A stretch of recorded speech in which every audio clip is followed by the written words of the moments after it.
I'm working at Nokia, Nico Computers, since 2008, and I've been there. I'm the Python guy there, so I've been leading the PySide community project and the Harmony Python project.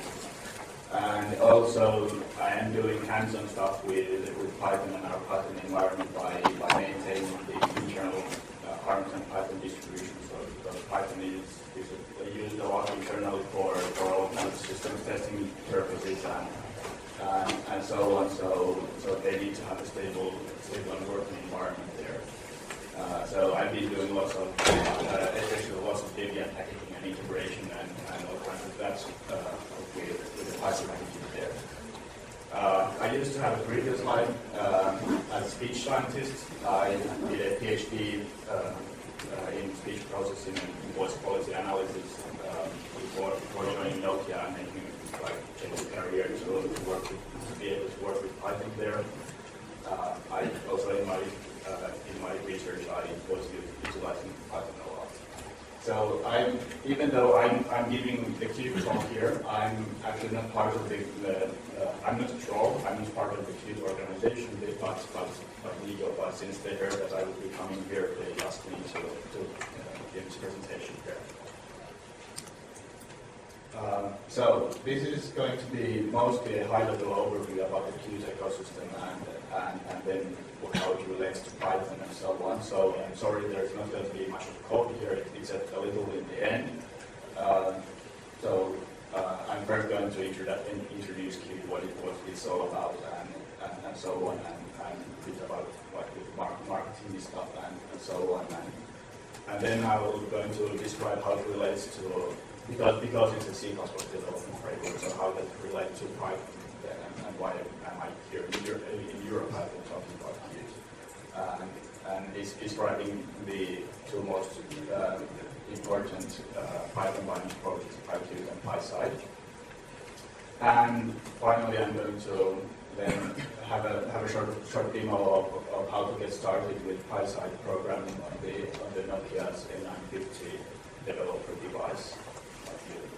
Some of you might have heard about the Nokia N9 being announced on Tuesday, so there's also a respective developer device already available to select developers, and I will be showing with that how to start programming Python with that platform.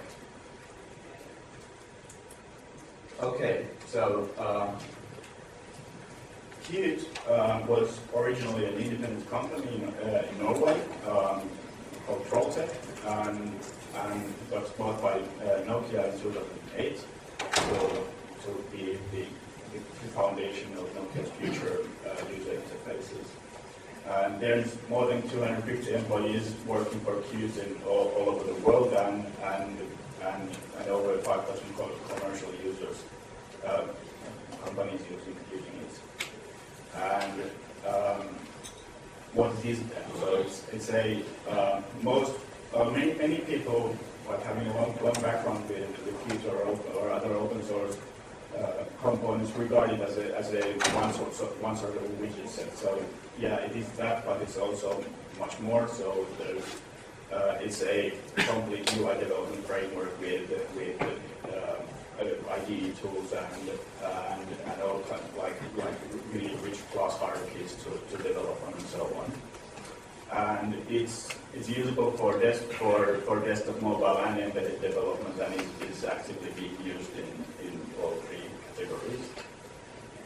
And there's a huge community behind it, so there's 500,000 commercial and open source developers using it.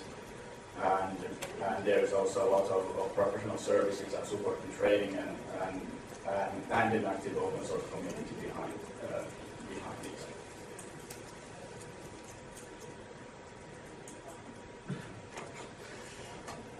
So, where is it used then?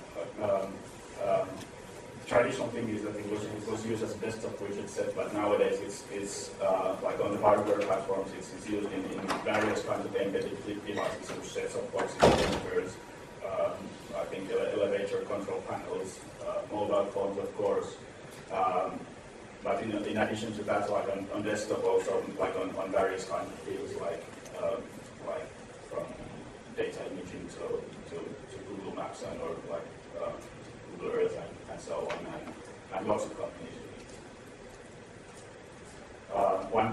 case for an application would be like, well, an application would be Google Earth. The user interface there is written, written using Qt. And in the open source world, of course, KDE, the whole KDE environment is basically built in Qt. So there are Qt widgets like all over the place, and then Qt and the Qt framework is very actively used. And they're all like just alone in the KDE ecosystem, there are more than 4,000 applications. So it's a big thing by itself.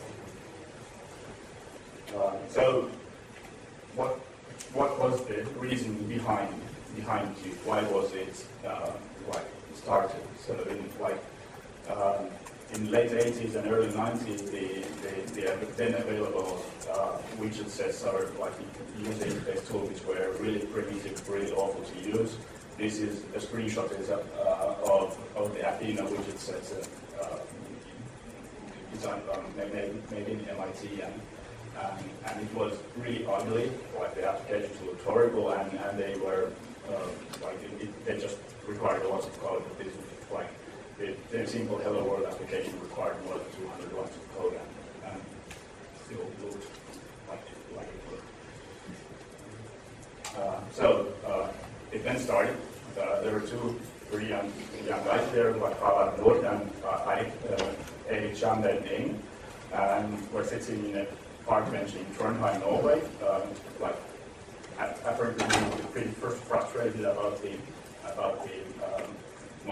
motive and Athena widgets and so on, and okay, yeah, we should have something better. And there's this really new thing, this object orientation. That's what we've heard of. We've tried it at the university. So I think we would need an object-oriented presentation system that would be using these fancy new techniques.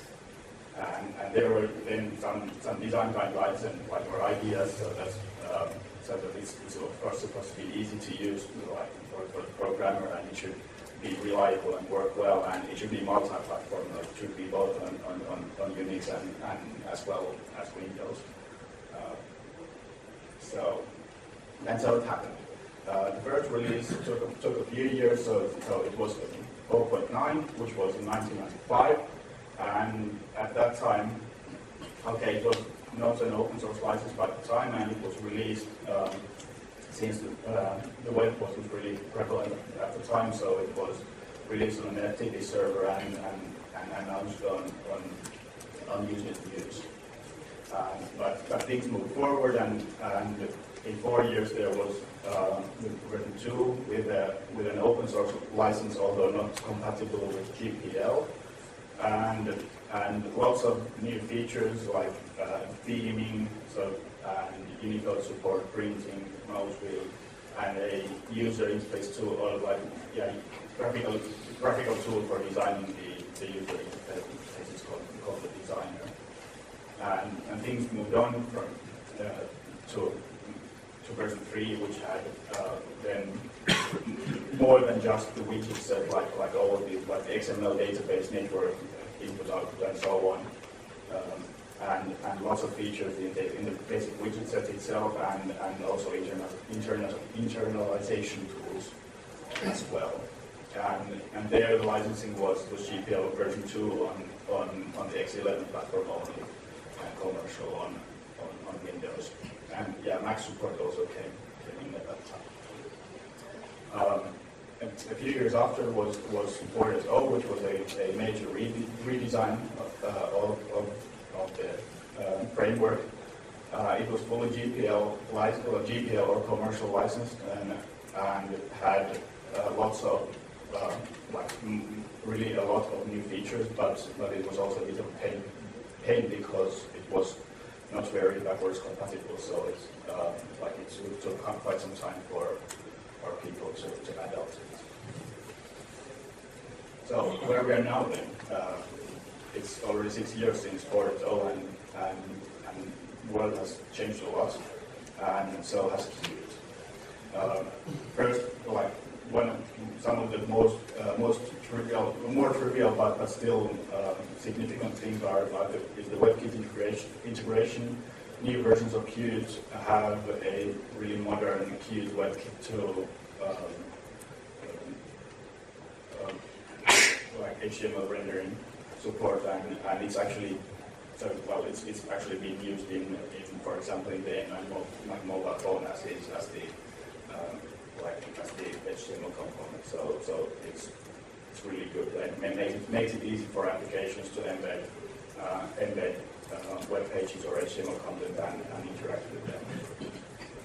Also, the world has changed so that nowadays things like touch and screen rotation capabilities are taken as granted. So that the toolkit should allow the users or the developers to easily develop like applications which adapt their layout, for example, when changing when rotating the screen, or and which are easy to use on fingers and on other like non-desktop user interfaces.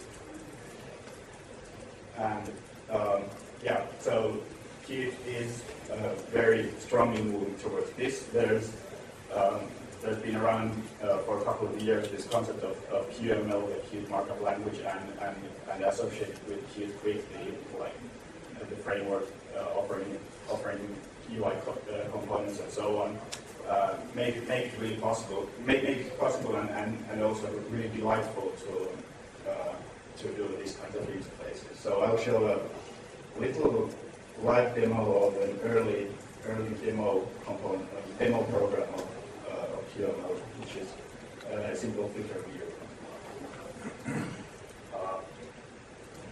So it's here. It just takes a few flicker tags and shows them in a gallery-like fashion, and it's really fluid and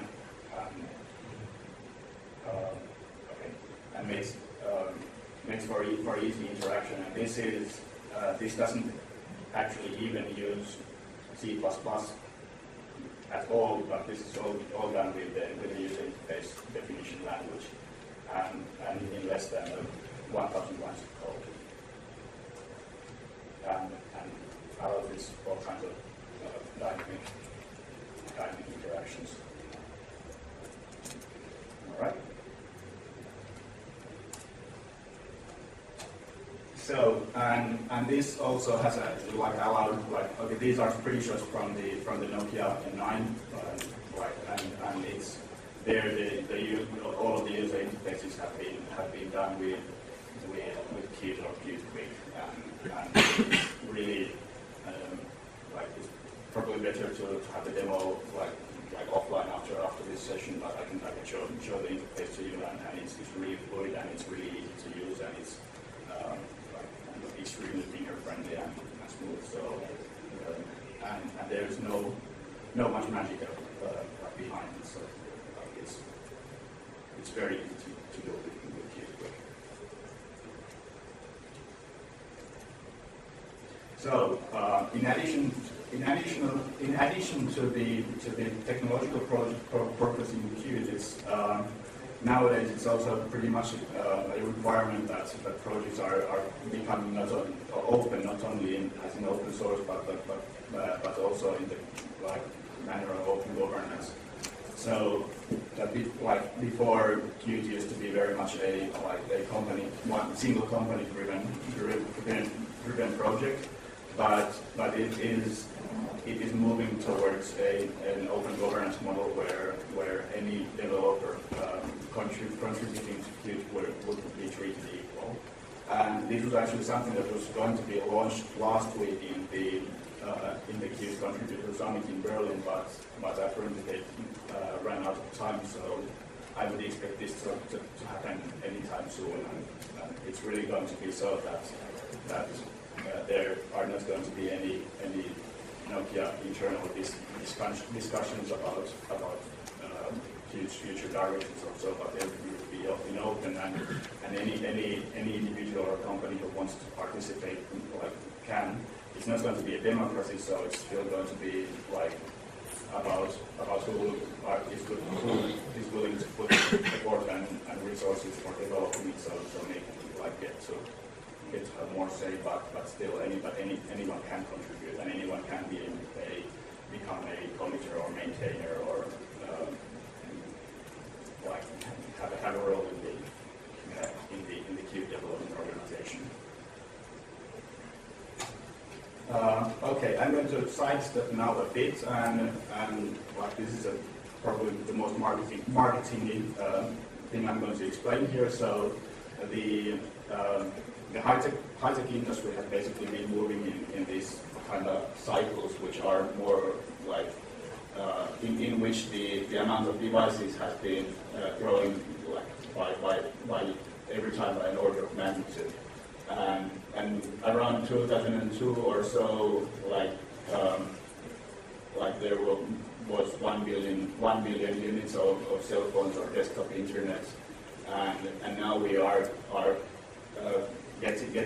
moving into like another cycle where there are like a lot of these like mobile devices or like embedded mobile devices such as cell phones. Cell phones are still like of the obvious case, but of music players, but of tablets, ebook readers, but also these all kind of smart TVs or smart media players or entertainment systems, which are more and more becoming connected.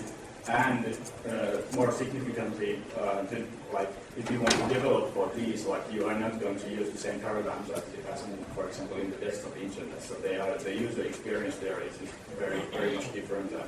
And Qt is now something like Qt is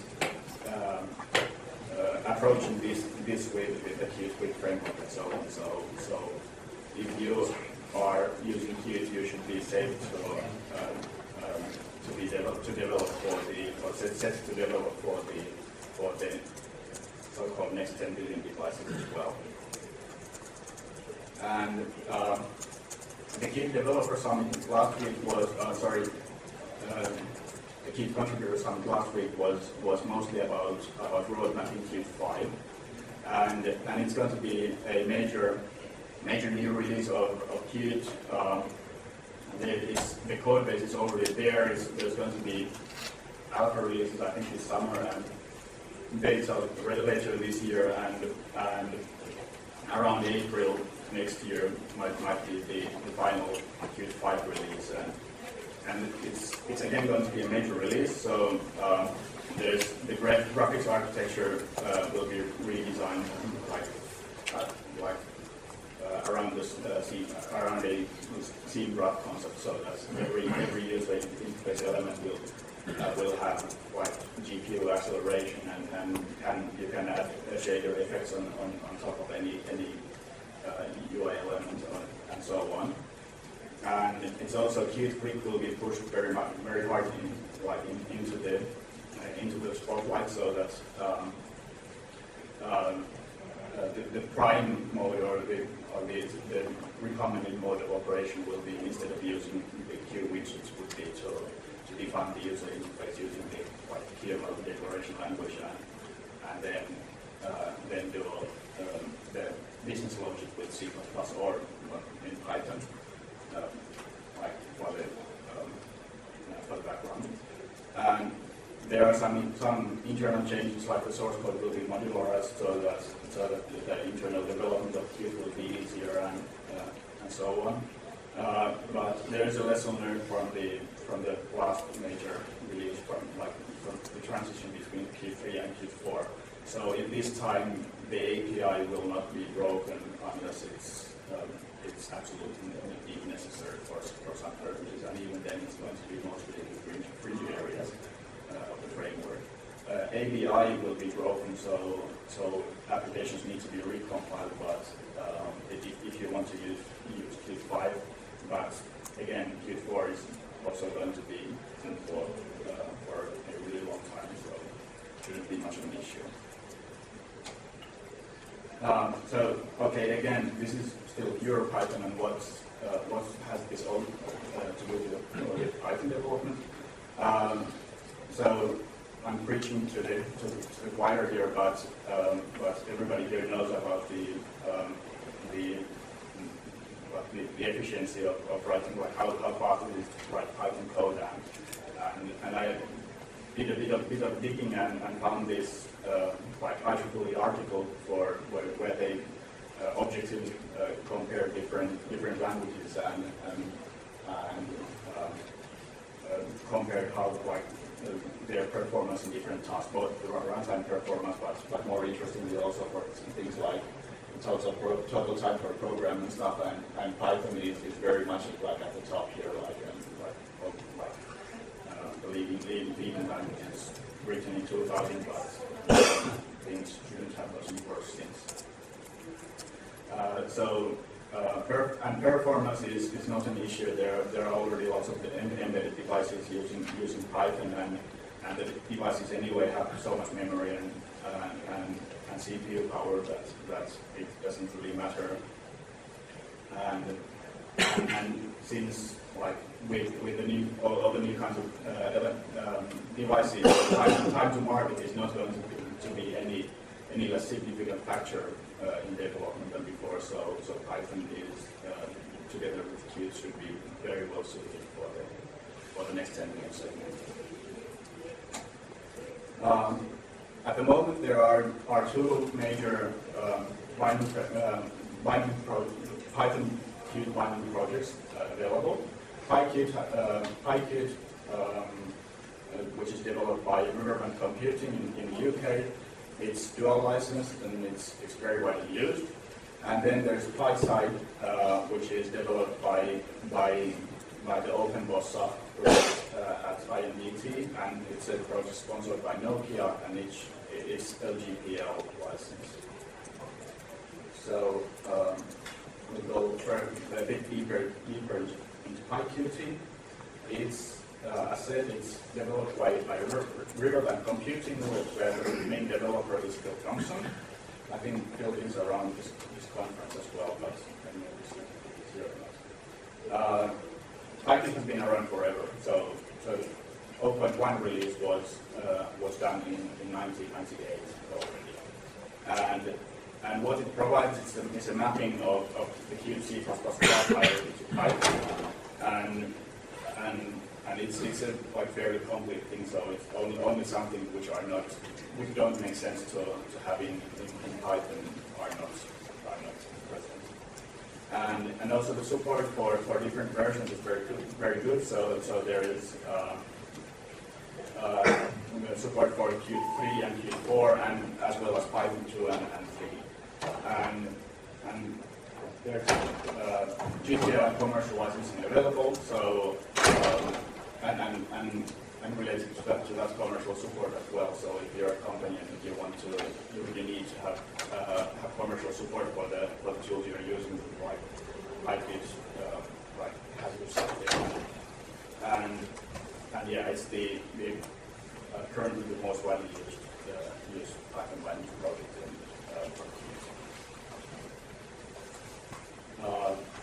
this is okay. These both PyQt and PySide are based on more or less automatic generation of the bindings. So this is a very high-level schematic how PyQt does it. So it takes in the Qt library headers here, processes them with G6 XML, and then uses an internal tool called the MetaZip database to combine the headers with custom source code where necessary to create zip files, which are kind of a combination of the headers and the custom source code. And the zip files are then used to create the binding source code, which are compiled to the Python bindings. And here it's remarkable that the MetaZip tool it's not openly available. So unfortunately, it's only EuroPython who can perform this full binding generation process. As a PyQt showcase, I rather randomly selected the Calibre application, which is an ebook management software, and is extremely popular both in Linux and Windows desktop as well as Mac, I believe. It's well, mature software with which you can go through archive your ebooks and manage them and edit metadata and move the books between your reader device or send them by email and so on. And it's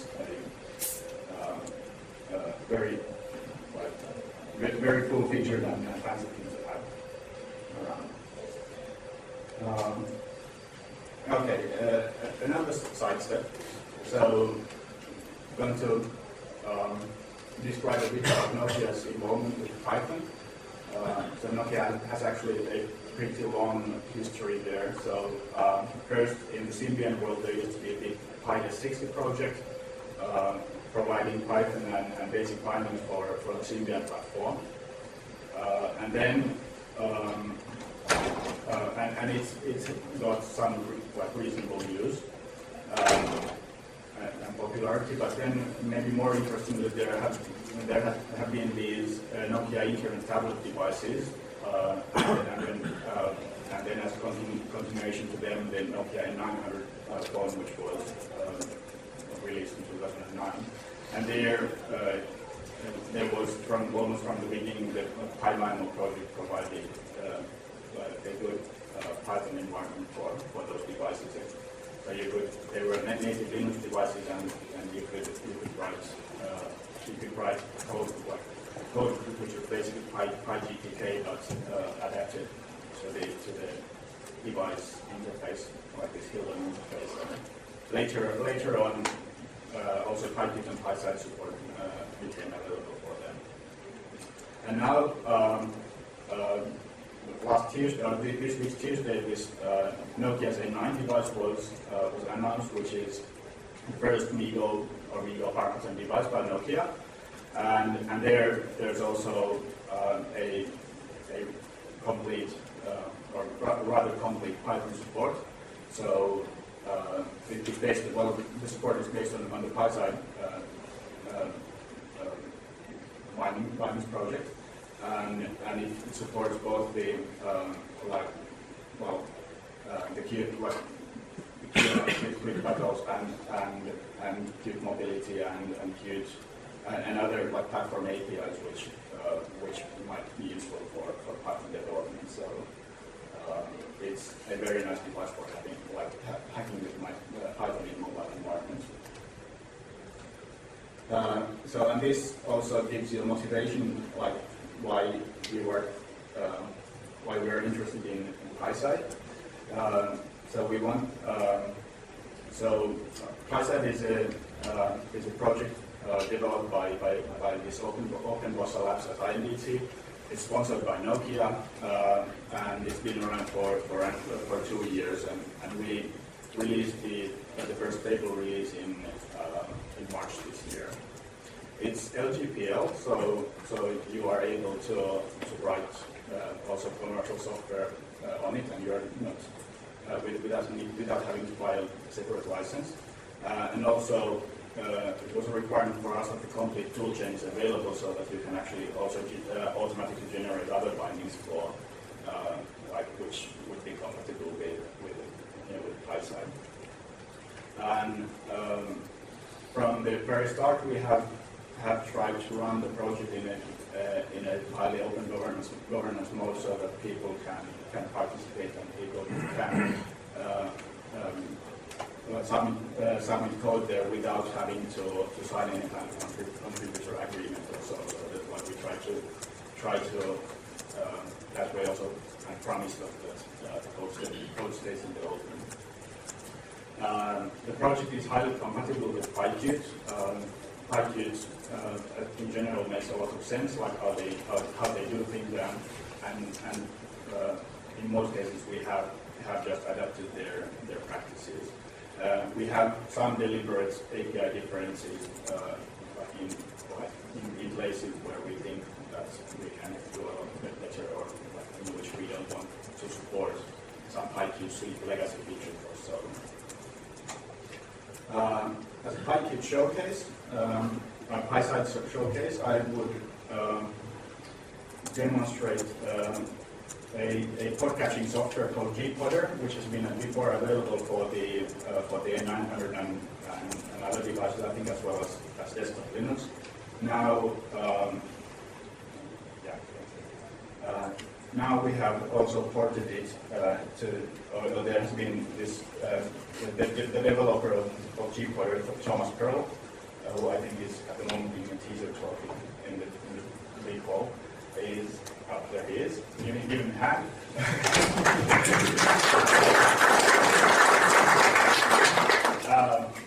So he has been visiting us a couple of times this year and porting GPodder to the platform. Let's see how it works. It might be that it's not really perfect because I have no easy way to show, so I'm going to use the webcam of the laptop. And there, we have anything. Yeah, we have some.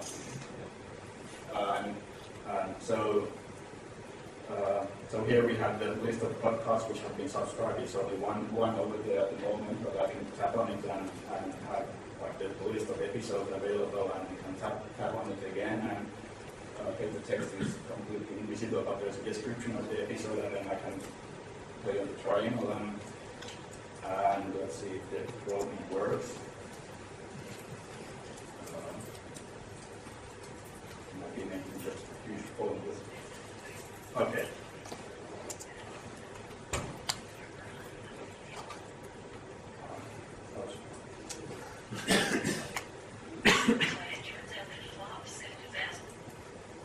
Oops.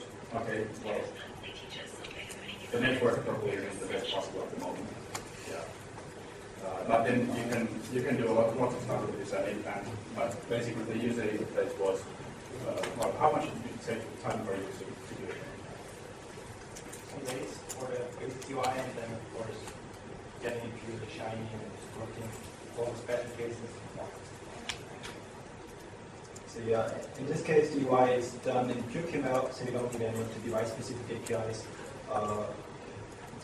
But things like, for example, the input box, of course, you want to use the device-specific input elements, so you get all the support for the virtual keyboard, stuff like that. It can be done, and the UI can probably be done in 1 week, 1 week time. They're just looking up with all the files and code. All right. Well, that's what you don't probably see that much of it, so move forward for now. Okay, and then back to PySide then. So PySide uses a somewhat similar code generation scheme as PyQt, but the internals are pretty much different. So so we obviously as well start from the Qt library headers, but then also we have a type system description, which is an XML language stolen from the Java bindings, Qt Java bindings project Jambi, to describe how to describe the kind of the C++ idioms in Python or in some other language, and then in some cases, for example, how where we need to deal with pointers and so on, we need some custom glue code, and we have that, and the library headers are parsed, and the other data makes up a type database, which are then fed to our generator backend, which then generates direct C Python source code. So we don't use this kind of meta this wrapper approach with the C and with C as PyQt, that we create direct C Python source code directly, and it's only use an auxiliary library for some minor things there.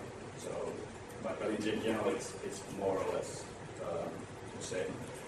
But also the whole tool chain here is is available as part of the project. So actually, when you are building the bindings from source, then you are actually going through all of these loops in an automated manner, and it can be very easily adapted also to generate either other Qt-based bindings or C++ bindings in general.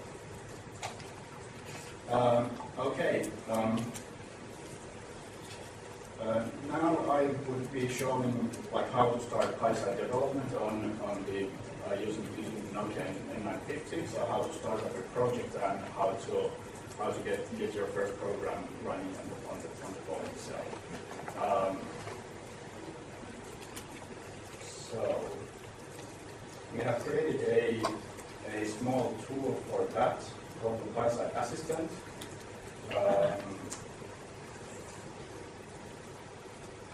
And I'm going to use that to generate a project template for us. So PySide Assistant, we need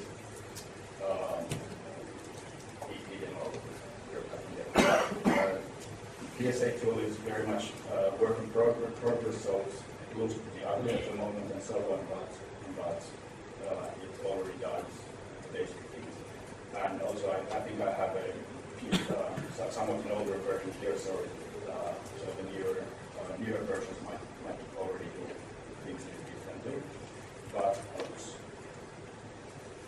if I go here, we have a basic project layout. We have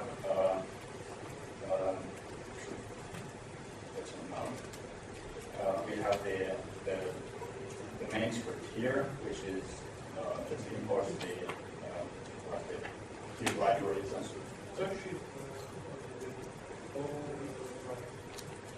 Okay. Better? All right. So and this is just like a skeleton. It only instantiates the QML view and then the declarative view and loads the source from this QML file. And if we go look at that file, this is basically all the UI our application at the moment has. It's just a rectangle which forms the page and then has some text in it, and that's now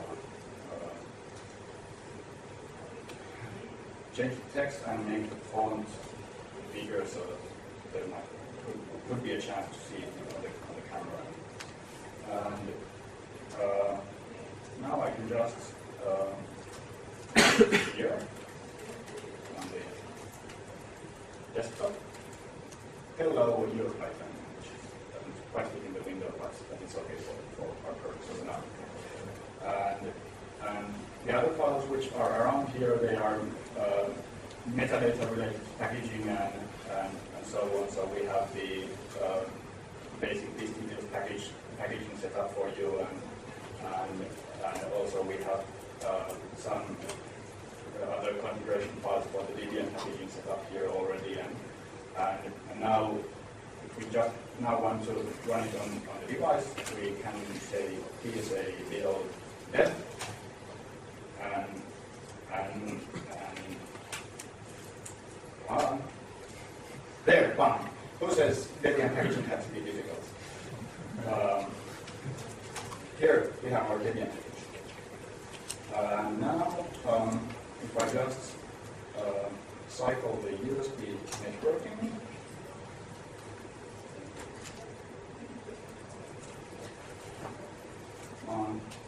yeah, SCP the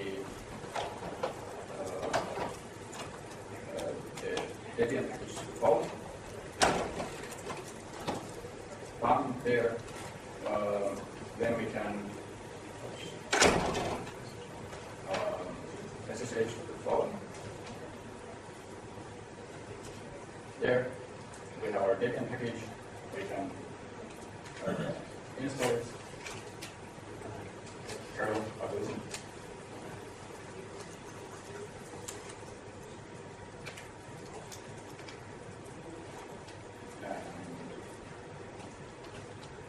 And it's done. And now if we go look at the results. Slide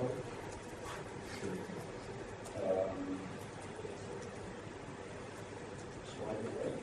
Slide down. There we have our beautiful blue box. We have no icon at the moment place, so we just tap it. And oh well, okay. It says hello, EuroPython here. It doesn't show on the web. And okay, how much do I have time?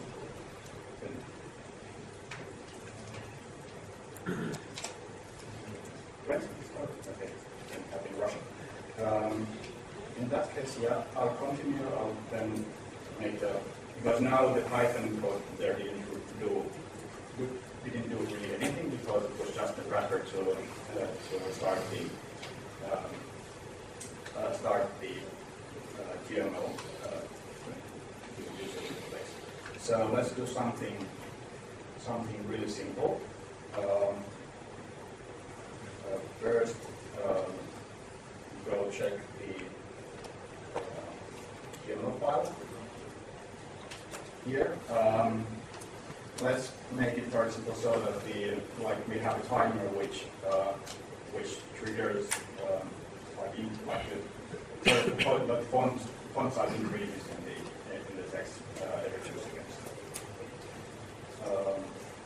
Okay, close your eyes. I'm going to try some JavaScript. Merge text.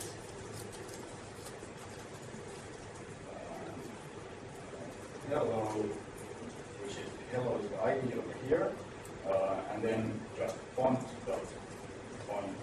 size equals to hello font size plus 4.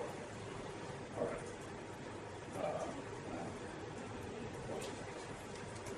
There, that was the thing we had to do in JavaScript, or I opted to do it this time. You could do it in EuroPython as well, but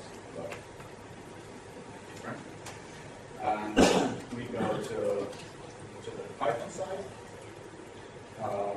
Okay, let's import before. How it does, and then. Could you do set background equals dark, and then?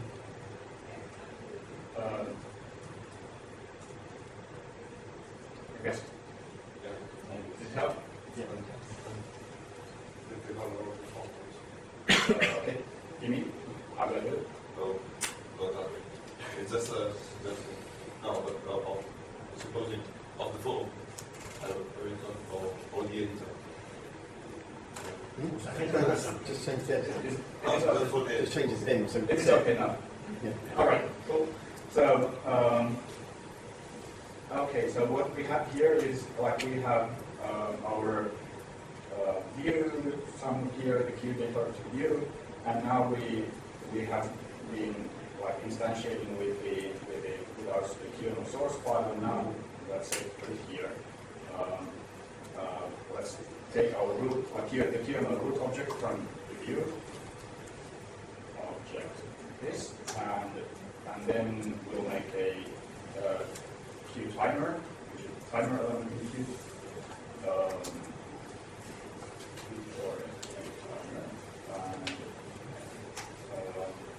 You can connect the timer. The timer is like timeout signal to the function we create in the QML. Like that. And then we can start our timer. Our timeout of 20 milliseconds.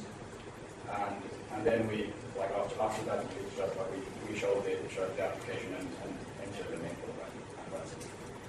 And what happens now? Let's see first on the desktop.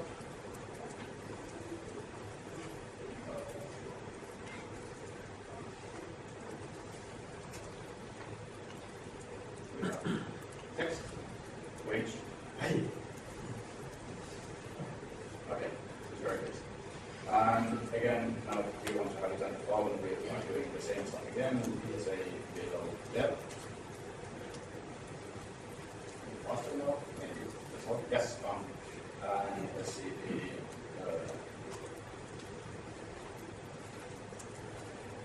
result home. There.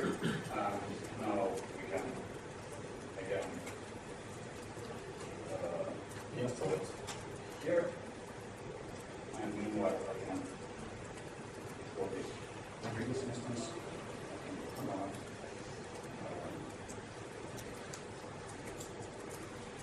there.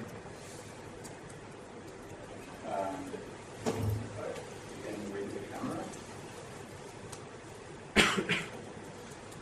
Well,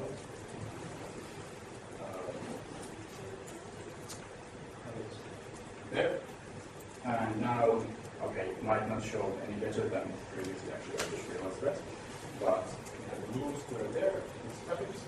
We have the Python text, which is growing. Yay!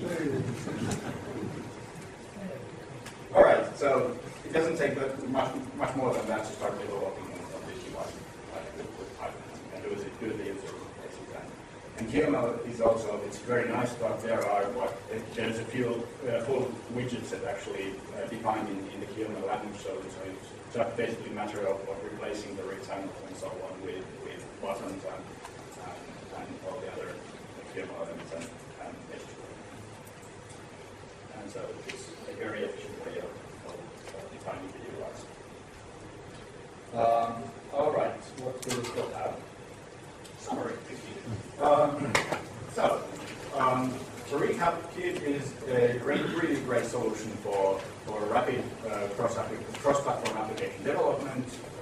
It's natively on C++, but Python support is there as well. And you can write code for desktop and mobile phones or the embedded devices or whatever the new emerging device classes, the next 10 million devices might be. There's a high quality support for Python by either Python or Python. They're having a bit of different emphasis on like what they're doing. Python is maybe more oriented towards where we have more emphasis on the mobile devices and Python has a very stable and established commercial market and lots of desktop development.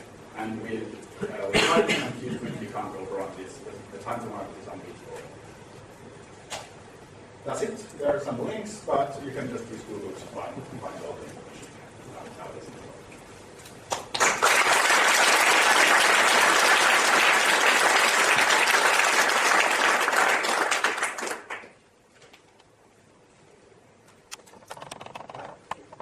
Is there any kind of integration with the creator?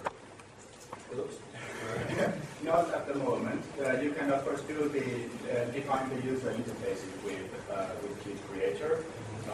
We have been looking into it, and Qt Creator is also going to be in the open tolerance mode. So if only we would have enough time and resources, we would be able to possible for us to do it.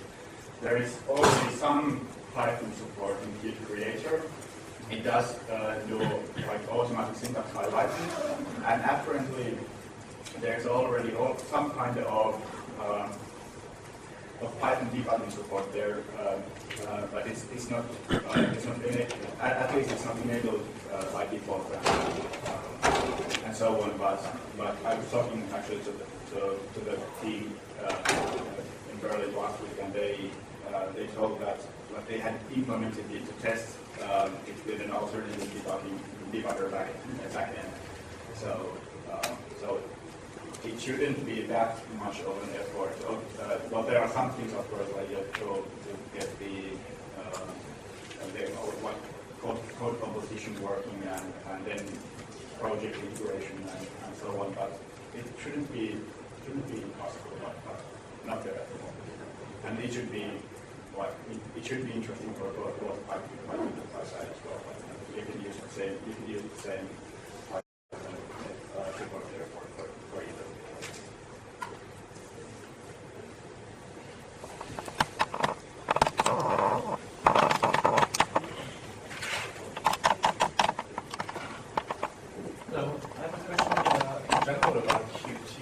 I've read some rumors that Nokia not really that much interested in Qt anymore. How much truth is in that?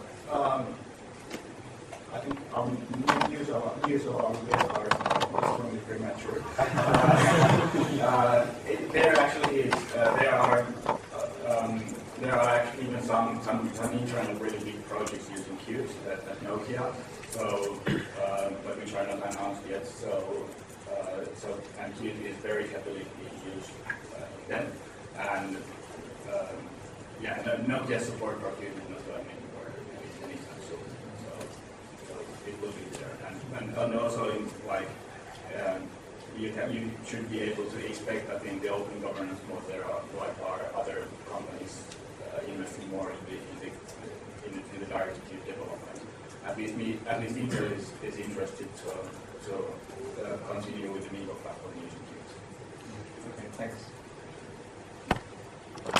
Have you imagined any conflicts of interest between, say, Microsoft and Nokia might get resolved in the area of user interfaces, as Microsoft obviously has a strong interest in Nokia and vice versa?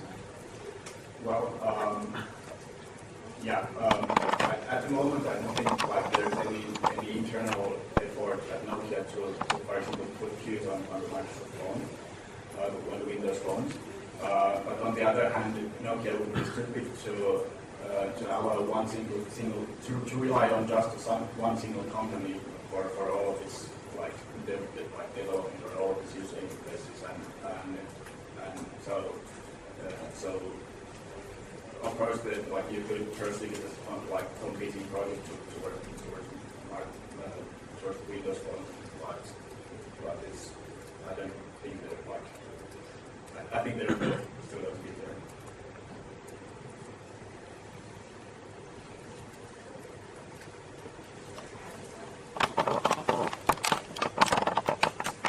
I just have a more general question here. How many devices do you think Python will be supported from Nokia and in general as well with other companies? Qt is great technology, but you need to deploy it on as many devices as you can. So. Yeah. Well, I don't know about the number. You mean sales number, but at the moment for Migo and Migo Harmony, there's just going to be one, but no decisions about any continuation for that. But then I would expect there to be Migo phones coming from other vendors as well. I've least heard some rumors, and Migo is using Qt in the mobile US, so that it would be there, and the same stuff. We are I was demonstrating would be usable in Migo as well for the packaging, but we are also going to support Migo with a PSA tool later on. So it should be a fairly straightforward thing to port between the Nokia user experience to their Migo. And when you talk about mobile device, it's also tablets. You include tablets? I don't remember how it goes like that. I think there's a separate tablet UX for Migo. But Airas works on the Migo reference tablet UX. I'm not sure if any vendor has released the tablet UX yet. There has been announced with that. I don't know if you also demos. But basically, Airas and all these QML stuff runs on the Migo reference tablet UX as well. Okay, thanks.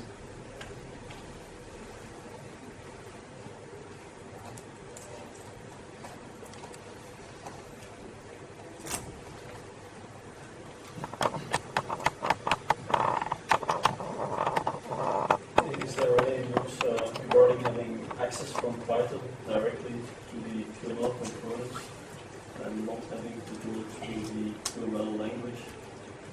No, I don't think that's in the scope because and I personally don't think that would make much sense because okay, you have to use JavaScript in the QML side, but then you can where how much of the user interface is defining the QML side and how much, or the interaction you can find with QML side and how much in Python it's kind of line drawing water. So if you really are into keeping as much as possible in Python, you can work that way. And by, okay, I don't think, like from performance point of view, it would make sense to generalize the QML structure so that like any language you would want there instead of JavaScript, and then also the tooling would be a problem because then you wouldn't be able to use parts of the Qt creator to create the UIs there. So in that sense, I think it's easier for Python, for the Python projects to go with the flow and just use enough JavaScript. It wasn't that terrible. Like I just wrote one line and the functionality don't there. So. No, I'm thinking more about if you, for example, now you have a GUI with one rectangle. Yeah. Say you want a GUI with n rectangles where n is in Python. Is a variable in Python, and then you say I want. Yeah, you can do it. You can pass the data from Python. If you now generate a UI, you can. Yeah, but then you're splitting your logic. No, you're basically just exposing some kind of data from Python to the QML side. For example, in TPOD, you all have the data all coming from Python. So the UI kind of adapts to the data coming from Python, but you don't really define any UI in Python itself. You just provide the data and the QML takes care of rendering the stuff.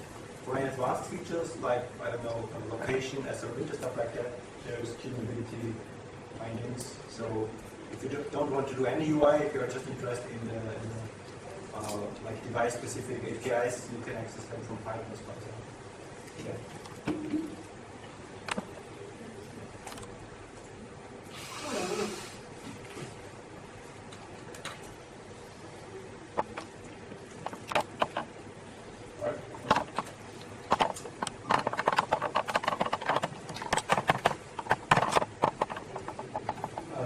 I just want to mention that the complete Nokia.com website is down with Chrome. Say again? It's down with Chrome. Oh, I didn't know that.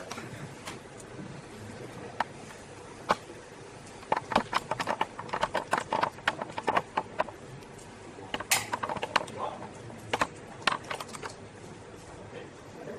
Okay. Thank you.